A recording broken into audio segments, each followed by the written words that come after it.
it's Patty here, and let's talk about what is COVID-19 and where does it come from. So, I spent my days in quarantine reading articles and researches about the global pandemic right now, and I noticed that a lot of people doesn't really grasp the situation. So, I am now making a video and sharing this to you all about the COVID-19 pandemic.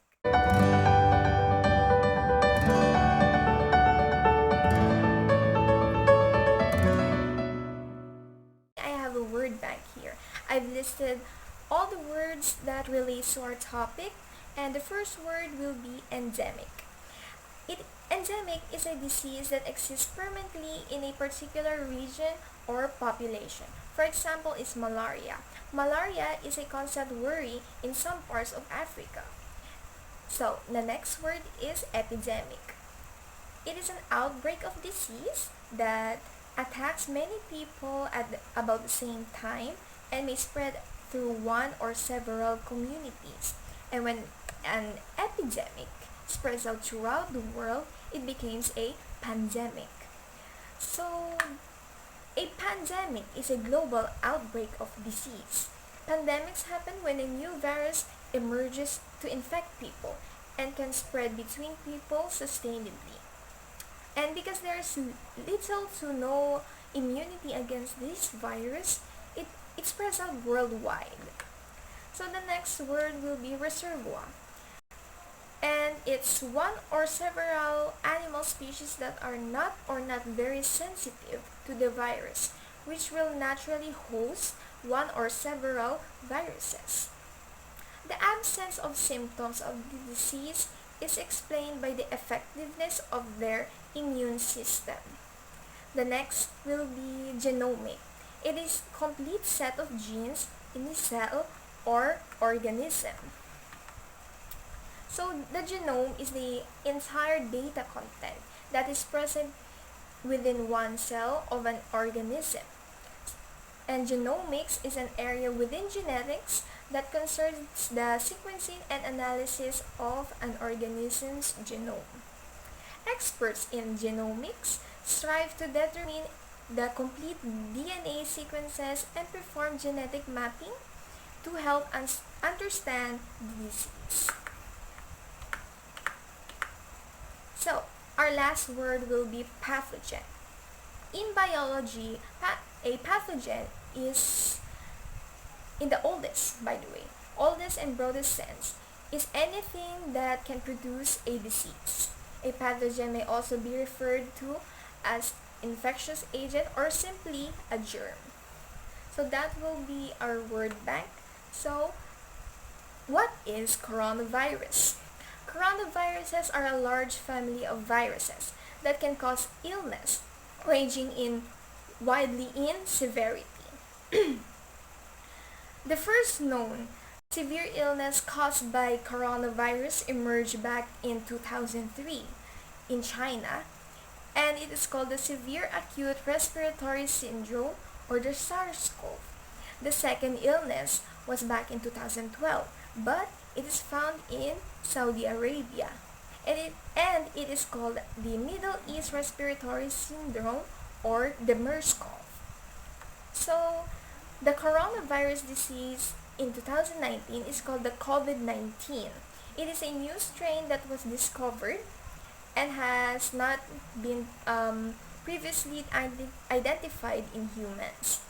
But according to the International Committee of Taxonomy of Viruses, the formal name is Severe Acute Respiratory Syndrome Coronavirus 2 or SARS-CoV-2, since it is related back to the virus back in 2003. So, last December 31, 2019, Chinese authorities alerted the World Health Organization of an outbreak of the novel strain of coronavirus. And shortly after the epidemic began, Chinese scientists resequenced the genome of the SARS-CoV-2 or COVID-19. The results have shown that the number of COVID-19 cases have been increasing because of human-to-human transmission after a single introduction to the human population. And it wasn't until March 11 that the World Health Organization announced that the outbreak should be considered a pandemic. The risk of death has been difficult to calculate as it relies on accurate numbers of those who have the symptoms. But according here, there was a small study of people who contracted the COVID-19 in Wuhan that suggests that the risk of death increases with age and is also higher for those who have diabetes, other diseases, blood clotting problems, or have shown signs of sepsis.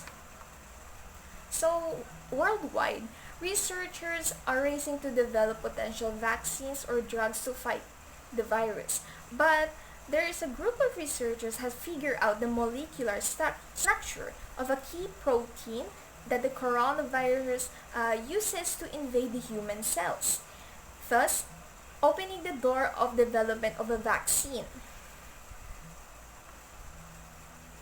So the research reveals here that the coronaviruses invade cells through so-called spike proteins or S proteins.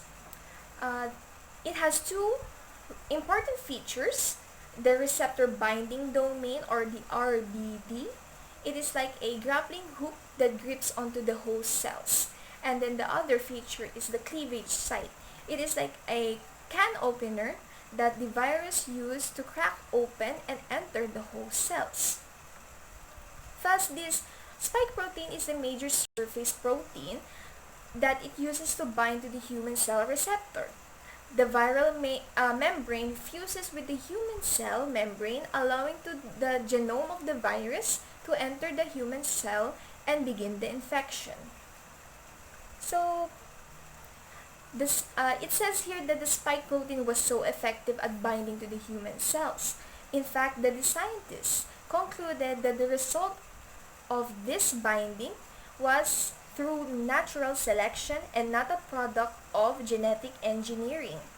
So I know that a lot of you have heard rumors that the COVID-19 was genetically engineered, but it says here that this evidence of natural evolution was supported by data of the COVID-19's overall molecular structure, or the backbone. It's also said that if someone were seeking to engineer a new coronavirus as a pathogen, they would have to construct it from the backbone of a virus known to cause illness. But scientists found out that the COVID-19 backbone, it differed substantially from those who already known coronaviruses and mostly resembled related viruses found in bats and pangolins. So, where does it originated? So this new strain of coronavirus originated in Wuhan, China, and scientists believe that the outbreak started at the seafood market back in December. So 27 of the first 41 people that was hospitalized passed through this market, and but according to a study conducted in Wuhan Hospital, that the very first human case identified did not frequent in this market. A molecular dating estimated based on the COVID-19 genomic sequences indicated an origin back in November. So there's 1 month. And this raises questions about the link between the COVID-19 epidemic and wildlife. So, comparative genomic analysis have shown that the SARS-CoV-2 or COVID-19 belongs to a group of beta coronaviruses that is very close to SARS-CoV back in 2003. And it also says here that the RATG13 isolated from a bat of the genus Rhinolophus collected in Yunnan province, it's described as very similar to the COVID-19, with the genome sequences identical to 96%. So these results indicated that the bat, in particular species genus of Rhinolophus constitute the reservoir of SARS-CoV back in 2003 and COVID-19. However, it says here in February 7, 2020, it's learned that a virus even closer to SARS-CoV-2 had been discovered in pangolin, with 99% of genomic concordance reported. Yeah, so basically here, it's explained that the reason why the pangolin virus is similar to the COVID-19 is because of the RBD, or the receptor binding domain, which I mentioned earlier. It's like a gripping hook that it used to grips on the host cells. So that is why it is very similar to the COVID-19, whereas the bat virus doesn't have this particular feature. So in other words, the pangolin virus is more capable in entering the human cells than the bats. So this genomic comparison suggests that the SARS-CoV-2 or COVID-19 is a result of recombination between two viruses, one close to the RATG13 and the other close to the pangolin virus. So it's basically like a chimera between two pre-existing viruses. So it also says here that recombination mechanisms had already been described in coronaviruses, in particular to explain the origin of SARS-CoV back in 2003. It is important to know, it says here, that recombination results in a new virus potentially capable of infecting a new host species. For recombination to occur, the two divergent viruses must have infected the same organism simultaneously. So, how did it spread? So there are two scenarios. One scenario on how the virus evolved to its current pathogenic state is through natural selection in an animal host to a human host. So this is how previous coronaviruses outbreaks have emerged. So it says here that the researchers propose that bats are more likely to be the reservoir for SARS-CoV-2 or COVID-19. But there are no documented cases of direct bat-to-human transmission. However, this suggests that there was an intermediate host that was likely involved. And so the process of this scenario, that both of the distinct features of SARS-CoV-2 or the COVID-19, the RBD and the cleavage site, would have evolved to their current state prior entering the humans. So the virus is already dangerous to begin with, and in this case, the current epidemic would probably have emerged rapidly as soon as humans were infected. So the other proposed scenario, a non-pathogenic version of the virus, jumped from an animal host to human and then evolved to its current pathogenic state within the human population. So, for instance, it says here that some coronaviruses from pangolins have the RBD structure that I mentioned earlier. A coronavirus from the pangolin could possibly transmit it to a human, either directly or through an intermediary host such as civets or ferrets. So, it's also said here that the other distinct protein characteristic of the SARS-CoV-2 or the COVID-19, the cleavage site, could have evolved within a human host, possibly via limited undetected circulation in the human population prior to at the beginning of the pandemic.